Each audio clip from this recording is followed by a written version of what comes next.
fallait me dire que vous étiez là les bikers. Je sais, c'est l'intro la plus pourrie, mais tous les youtubeurs la font. Alors que personne ne s'est jamais dit derrière son écran, bah oui on était là, pourquoi? Bref, comme vous le voyez les bikers, aujourd'hui on change le décor, j'enlève les clous, j'enlève les décos, tout doit disparaître. Je déménage, ça y est, avec ma chérie, on part dans un autre appartement. Et ce décor que vous voyez là, ben forcément vous ne le verrez plus, parce que je vais avoir un super garage, ça va être totalement autre chose. Même si ça y est, aujourd'hui on déménage, j'ai pas envie d'avoir un mur blanc tout moche derrière moi. Du coup, ce que j'ai fait, c'est que j'ai contacté une petite entreprise qui s'appelle Racetrack Décor. Voilà, après bon, on peut avoir un accent anglais pour le dire quoi. En fait, c'est une entreprise, pour faire court, qui fait des circuits de moto en bois à mettre au mur, tu vois, ça fait une décoration. Dit comme ça, c'est vrai que tout le monde n'a pas compris. Je vais te le déballer tout de suite. C'est vrai que parfois, c'est mieux d'avoir les images que les mots. Donc, ils m'ont envoyé ce grand carton. Je l'ai pas ouvert, ça fait au moins 2 semaines que je l'ai pas ouvert, juste pour vous l'ouvrir en live. Donc, en fait, en gros, c'est le circuit du Castellet qui a été fait en bois, en gros, et c'est fait pour être au mur. Donc en fait, c'est de la décoration. Donc c'est super comme idée de cadeau pour un motard. Par exemple, tu connais un motard qui fait souvent de la piste sur un circuit. Tu vas sur leur site et tu regardes, il y a beaucoup de circuits qui sont disponibles. Là, c'est le moment que tout le monde attend. C'est le moment où tu sors le circuit. Putain, ouais. Ah ouais. Ce qui est tombé, c'est le couteau. Wow. Eh ben écoute, c'est vachement stylé. Donc pour ceux qui connaissent le circuit du Castellet, ben, vous reconnaissez forcément. C'est là où il y avait le bol d'or, hein. S'il y en a qui ne savent pas, voilà, c'est le circuit du bol d'or. On va trouver un petit endroit pour le mettre. Moi je suis tellement intelligent que j'ai retiré les clous il y a 2 secondes, hein, forcément. Regarde si c'est pas beau. Le circuit du Castellet, le circuit Paul Ricard, au mur chez moi. Ce qu'il faut savoir, c'est que c'est du 100% made in France. Le bois, c'est du boulot de Finlande. C'est recouvert par un stratifié noir mat. Forcément, si tu le mets sur un mur noir, ça ressortira moins. Si jamais vous voulez commander un circuit, c'est très simple. Le lien est en description. Il faut savoir que pour chaque circuit, il y a 3 tailles, petit, moyen et grand. Celui-ci, c'est le grand. Si jamais vous aimez une piste et qu'elle n'est pas disponible sur leur site internet, il est possible de leur envoyer un email ou un message privé sur Facebook par exemple, et vous pouvez essayer de voir avec eux s'il est possible qu'ils vous fassent cette piste. Après, c'est eux qui vont faire les démarches, mais en tout cas, vous pouvez tester même une piste qui n'existe pas, vous pouvez la voir. En tout cas, un grand merci à Racetrack Décor de m'avoir envoyé le Paul Ricard, parce que c'est vrai que ça fait vachement cool, là, tu vois, pour toute la vidéo, t'as le Paul Ricard juste derrière moi, franchement, ça fait badass, quoi. On commence donc la FAQ des États-Unis. Mais croyez-moi, vous êtes pas prêts, vous êtes vraiment pas prêts. Je parle surtout pour le tarif, quoi, c'est très cher. Je vais chercher mes notes, parce que j'ai oublié mes notes, donc forcément c'est pas pratique. Comment est-on parti aux États-Unis?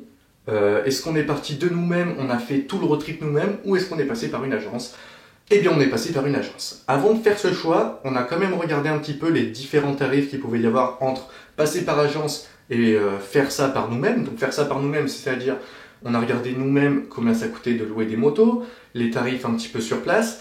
Et il faut savoir que par agence, tu peux être gagnant parce que vu que les agences sont partenaires en gros avec les loueurs de motos, avec certains hôtels, ils ont des tarifs. Donc tu paieras peut-être un chouïa plus cher, mais au moins t'as pas à t'embêter avec toute la partie réserver les hôtels en avance. Question numéro 2, comment gérer son itinéraire? Donc en fait ce qu'il a fait, papa, je dis encore papa, hein, si t'as pas vu le film, voilà, c'est papa qui a géré le voyage en gros.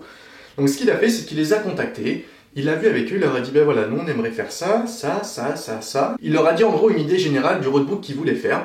Et l'agence, tout ce qu'ils ont fait, c'est nous dire, ok, ils nous ont fait un tracé avec les différentes villes où on passait, les étapes, tout ce qu'on allait voir. Ils nous ont donné, et après c'est papa qui a vu avec eux, qui a géré, qui a dit, ok, là on voudrait peut-être faire plutôt ça que ça. Et en fait, ça qui est bien, c'est que c'est très malléable. Alors, les démarches pour partir, il y a un truc à savoir, il n'y a plus besoin de visa, en tout cas pour des voyages qui durent moins d'un certain temps. Nous, 3 semaines, on a juste besoin d'un ESTA, donc qui est quand même payant, t'inquiète pas, les États-Unis ils prennent l'argent partout où ils peuvent. Hein. Bref, il y a quand même des choses à faire, donc le mieux c'est de taper sur internet et tu verras vraiment tout ce qu'il faut avoir. La location des motos. Avant de choisir de passer par agence, on a regardé pour louer nous-mêmes les motos. Il faut savoir que les motos, en gros, la location des motos, alors après si tu pars seul, forcément ça revient moins cher, mais les motos, la location, c'est ce qui est le plus cher dans ton voyage. Tu peux choisir les motos, forcément, hein. Tu choisis, si tu veux pas d'Harley, tu prends pas d'Harley, hein. Il y a de tout. Les prix sont assez chers, c'est-à-dire par exemple pour louer les motos pendant 2 semaines et demie, 3 semaines, il faut compter 6 000 € pour 6 000 $ pour 2 motos. Donc ça fait quand même vachement cher. Comment gérer les valises sur les motos? Ça c'est un truc qui est vachement intéressant parce que même moi honnêtement je savais pas avant de partir. C'est-à-dire que tu pars en avion, tu as une valise avec toutes tes affaires, mais tu sais que tu fais ton road trip en moto. Les affaires je les mets dans les valises des motos, là dans les sacoches. Mais la valise je la mets où? La valise pliable. Voilà à quoi ça ressemble. C'est un sac, en gros, voilà. C'est un vrai sac, et en fait, il se plie, tu vois. Voilà, tout simplement. C'est un gros sac, hein, c'est-à-dire que tu peux mettre vraiment beaucoup d'affaires. Là, on dirait pas la caméra, franchement, je comprends pas, on dirait que c'est un tout petit truc. Donc ce qui est bien, c'est que c'est des dimensions cabine en plus, donc tu le mets en cabine, t'as même pas besoin de t'emmerder à payer cher pour le mettre en soute. La valise pliable, très facile à trouver, pas très cher. Comment s'équiper sur place? Eh oui, parce que forcément tu fais de la moto, il va bien falloir t'équiper sur place. Il faut savoir que le loueur de moto, en tout cas le nôtre, après il faut voir si tu passes par d'autres loueurs de moto, là forcément je sais pas comment ça fonctionne. Le nôtre qui est Eagle Rider, qui est quand même un très gros loueur de moto aux États-Unis, il te fournit seulement le casque. Et le casque, c'est le casque bol. Et t'as les vrais bikers qui vont dire ouais mais de toute façon sur une Harley tu mets pas un casque intégral. Chacun fait ce qu'il veut. Moi, en tout cas, je suis team casque intégral. J'ai amené mon casque intégral. Donc ça, c'est un truc qu'il faut savoir. Dans l'avion, tu as le droit à amener ton casque. C'est pas un problème. Il faut savoir, il faut optimiser l'espace. Dans ta valise, tu vas mettre ton casque. Et dans ton casque, tu vas mettre par exemple tes caleçons, tes chaussettes, bref. À toi de trouver la solution, mais c'est pas compliqué. Prenez toi-même tes équipements. Donc, nos chaussures de moto, on les avait au pied, forcément, parce que c'est des grosses chaussures. Donc, autant mettre, quand tu prends l'avion, tout ce qui est gros et qui prend de la place sur toi. Nos vestes de moto, on avait les vestes été parce qu'ils prévoyaient du temps chaud. Voilà, après, il y a juste le casque que tu es pas obligé d'emmener, ça te dérange pas d'avoir un casque bol. Honnêtement, vu les températures qu'on a eu dans le voyage, si jamais tu as vu qu'on a eu de la neige et tout, on était très content d'avoir pris le casque intégral. Comment payer sur place? Donc oui, il faut savoir que quand tu utilises ta carte bancaire dans un autre pays, souvent, il y a des frais qui sont pris en compte, que en gros, la banque te dit ah bah tiens, tu vas utiliser dans un autre pays, je vais prendre de l'argent, c'est gratos, comme ça, c'est du vol, quoi, concrètement. Du coup, ça a été une grande question pour moi avant de partir, comment est-ce qu'on allait faire? Parce qu'on n'allait pas avoir, je sais pas, plus de 1000 $ en espèces sur nous, c'est pas forcément une très bonne idée. Ce que j'ai fait, c'est que j'ai beaucoup cherché et j'ai trouvé la carte Revolut. Revolut, qu'est-ce que c'est? En gros, c'est un compte PayPal, mais avec une carte bancaire, tout simplement. Tu mets la somme que tu veux sur ce compte et tu as une carte bancaire, donc avec un code comme une carte bancaire normale. Et tu as juste à payer avec cette carte bancaire qui fonctionne dans le monde entier sans aucun frais. C'est ça qui est super intéressant. J'ai bien dit le monde entier sans frais. Ce qui est génial, c'est que tu reçois directement un message. À partir du moment, à la seconde même où tu payes, tu reçois un message, hop là, vous avez payé, tac tac, tu vas sur l'application, tu vois combien il te reste sur ton compte et tout. Franchement, c'est juste génial. La carte est gratuite. C'est ça qui est ouf, c'est que c'est gratuit. Comment se guider sur place? Aux États-Unis, il n'y a pas de panneau. Il y en a un, mais il n'y en a presque pas. C'est très compliqué de réussir à se repérer. Donc franchement, sans GPS, laisse tomber, tu peux pas faire de trip. Franchement, sans GPS, tu peux pas faire de trip, je te jure que c'est vrai, c'est trop compliqué. Même nous, avec le GPS, parfois on se perdait, parce que le GPS, faut savoir que celui des Harley, en tout cas, il y a des fois, il te dit vraiment de la merde. En tout cas, tu as une petite solution, une petite astuce que j'ai eue. Une application qui s'appelle Maps.me. Maps.me, qu'est-ce que c'est? C'est une application, en fait, un peu une carte du monde, hein, comme Google Maps, si tu veux. Et en fait, tu télécharges les maps, donc les états, par exemple, aux États-Unis, tu dois télécharger chaque état. Tu les télécharges avant de partir en voyage. Tu sais dans quel état tu vas passer, tu les télécharges tous. Et en fait, Maps.me, ça te permet de, même si tu n'as pas de réseau, tu es localisé, et donc tu peux te repérer grâce à ça. Et ça fait GPS et tout, hein.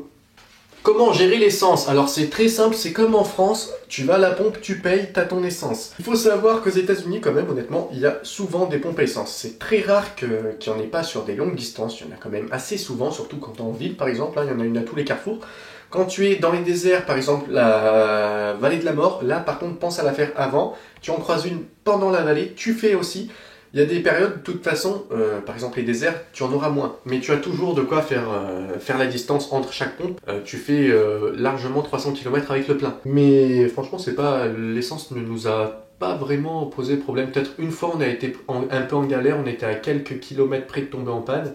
Mais sinon, franchement, pas de problème, quoi. Comment gérer les GoPro? C'est vrai, quand tu es en voyage, comment tu fais pour gérer tout l'aspect pour filmer? Une GoPro sur mon casque, une GoPro sur le casque de papa. Ok, donc ce que j'ai fait, c'est que plutôt que de charger, tu sais, en mettant la batterie dans ta GoPro et en chargeant une par une, non, j'ai acheté sur Amazon pour une vingtaine d'euros, tu as 3 batteries pour chaque GoPro, donc en tout, ça fait 6 batteries.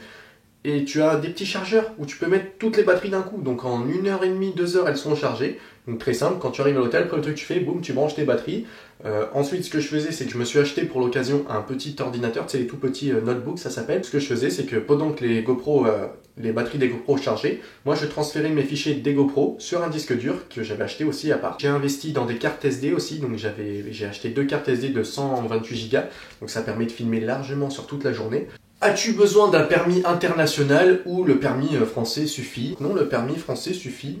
Ton permis français de moto suffit largement pour rouler normalement partout dans le monde. Il faut savoir une chose quand même, c'est qu'aux États-Unis, déjà il va falloir que tu aies le permis A. Avec le A2, tu ne pourras pas prendre des motos. Alors peut-être que légalement, je sais pas, tu as le droit de rouler avec des motos là-bas, mais en tout cas, c'est les agences de voyage qui demandent que les personnes qui louent et qui conduisent surtout aient plus de 21 ans pour les motos.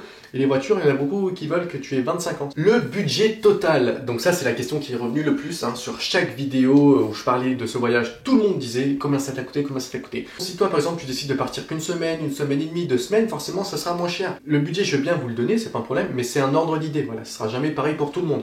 Pour payer l'agence de voyage, pour la totalité du voyage sans les billets d'avion, donc la totalité du voyage, c'est-à-dire l'agence de voyage ça comprend les hôtels, donc tous les hôtels payés, c'est-à-dire que le soir on arrivait, les chambres étaient réservées. Ça comprend la location des motos aussi forcément, avec les assurances et tout ce qui va avec. On a dû leur payer en tout 8 330 €. Ensuite, il nous reste à payer les billets d'avion. Donc les billets d'avion, ça dépend des moments, hein, c'est jamais les mêmes prix.